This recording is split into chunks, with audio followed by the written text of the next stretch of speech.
আমরা কাউকে টেলিফোন করে বলিনি, আমরা কোনোভাবে সংগঠিত করিনি, শুধু মুখে মুখে কথা গিয়ে এই পল্টন কেন্দ্রীয় কার্যালয়ের সামনে যেন জনসমুদ্রে পরিণত হলো। এ এক অভূতপূর্ব দৃশ্য। একজন নেতা জনগণের জন্যে, জনগণের পক্ষে লড়াই করলে, সংগ্রাম করলে, তাদের জন্য নির্যাতন ভোগ করলে জনগণ যে তাকে অধিক ভালোবাসায় সিক্ত করে, তার নমুনার বহিঃপ্রকাশ আমরা আজকে দেখেছি বিএনপির কেন্দ্রীয় কার্যালয়ের সামনে।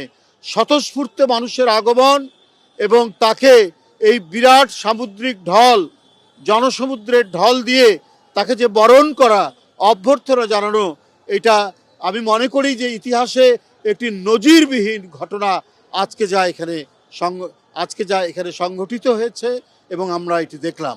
জনগণের পক্ষে থেকে যিনি লড়াই করেন তার প্রতি জনগণের শুভেচ্ছা এত বিপুল পরিমাণে যে ঢল নামে, শুভেচ্ছার যে ঢল নামে, ভালোবাসার যে ঢল নামে, এটা হচ্ছে সেই বার্তা দেয় যে যদি কোনো নেতা জনগণের ইচ্ছা এবং আকাঙ্ক্ষার কাছ থেকে যদি বিচ্যুত না হন, জনগণ তাকে এইভাবেই ভালোবাসায় সিক্ত করে। সেই প্রমাণই আজকে এখানে আমরা পেলাম। আজকে বিএনপির ভারপ্রাপ্ত চেয়ারম্যান জনাব তারেক রহমানের এই পল্টনের কার্যালয়ে আসার সাথে সাথে স্বতঃস্ফূর্তভাবে জনতার যে ঢল নেমে আসে, তার মধ্যে দিয়ে এটা প্রমাণিত হলো। বন্ধুরা, আজকে এই পল্টনের সামনে দীর্ঘ 18 বছর পর পেয়ে আপনারা বিশ্বাস করবেন নিশ্চয়ই, কারণ আপনারা আমাদের সাথে অনেক সুখে দুঃখে ফ্যাসিবাদের আমলের সীমাহীন নিপীড়নের মধ্যে আপনারা সহযোগিতা করেছেন। আপনারা জানেন যে